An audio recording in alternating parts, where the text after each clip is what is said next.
So I went from a 1250 GS to a 890 KTM Adventure.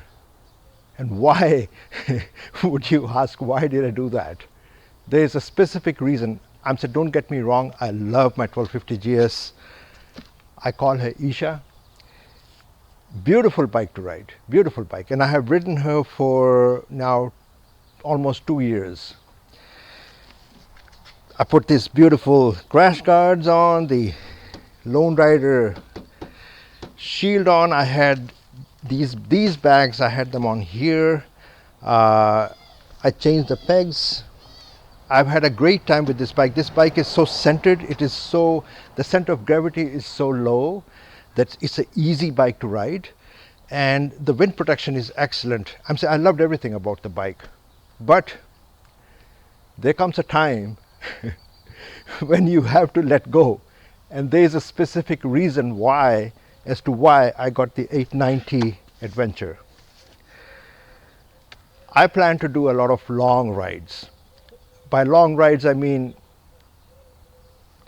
up to Canada from here, from California, going all the way to Alaska, and in the future, I'm planning to do international rides.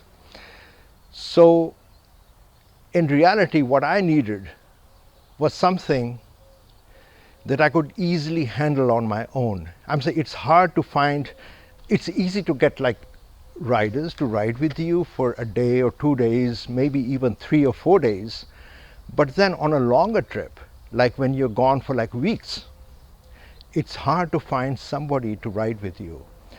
So I really gave it a lot of thought, and I really wanted to get something that I felt comfortable with, like so that, you know, I could easily handle the weight. I could easily handle. If I needed to pick up the bike, I could pick it up on my own. I wanted to get something that was built for long ranges, something that was not too heavy or not too light either. I'm saying this bike is excellent on the highways. Like once you get on the highways or most streets, it's, even if you're going at like high speeds, you don't feel it.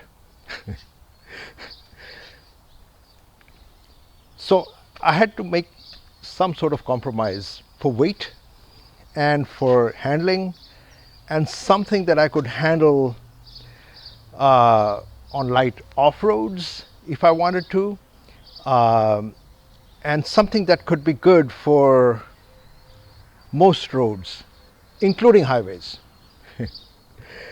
And this bike, I did a lot of research, okay? I looked around, and the KTM, it's a brand new 2021, it's a brand new model. They upgraded the 790 Adventure to a 890 Adventure, and I felt that KTM had gone through all the kinks and maybe corrected whatever needed to be corrected in those 2 years that they had the 790, and they came out with the 890. I did a fair amount of research on it, and it seemed to tick most of the boxes. I've said nothing is perfect in life. This is not perfect, this is not perfect, I am not perfect, you're not perfect either. So nothing is perfect in life, but it did seem to tick off most of the boxes. The 1250 GS, when I got it, I literally did not have to do too much modification to it. Modification, by modifications I mean add accessories, or I'm saying I did add these accessories. These were some necessary accessories, but not too much. I didn't have to change the seat design or raise the handlebars or lower them or raise the foot pegs, but I've had to do a fair amount of, by a fair amount it's not a lot, but still, and I'm still doing it, like a fair amount of adjustment on this bike to make it more suitable for me. I'm tall, I'm 6'1", and this bike seems to be built for like somebody like 5'10" or even shorter. That's the way it seemed to me. I'm saying I just felt cramped on this bike, and I have corrected it, and I'm going to make another video as to all the modifications I've done on this bike so far.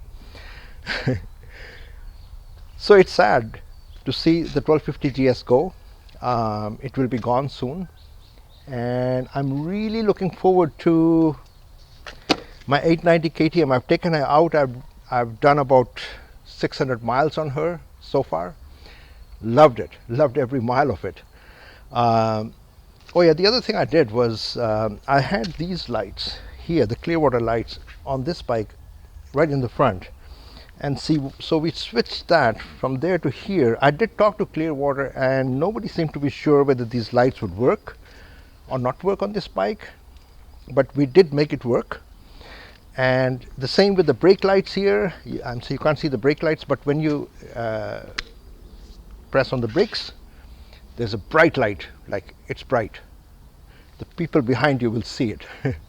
And I want to be seen so that nobody crashes into me in the back. It's bright. So the fog lights are there.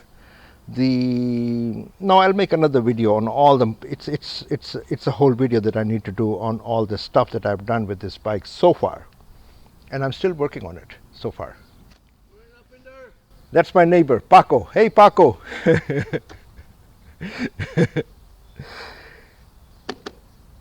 Still alive. Good, man. It's good to be alive. My neighbor Paco is a Korean War vet from the Korean War. The guy is amazing, man. He still works. Works by books. I mean, he goes out and cleans the street. Actually, literally picks up whatever trash or cleans or on his own. I'm saying he just does it. He's still got a flag up there in front of his house that he salutes every day. Every day he salutes it. So I let you go.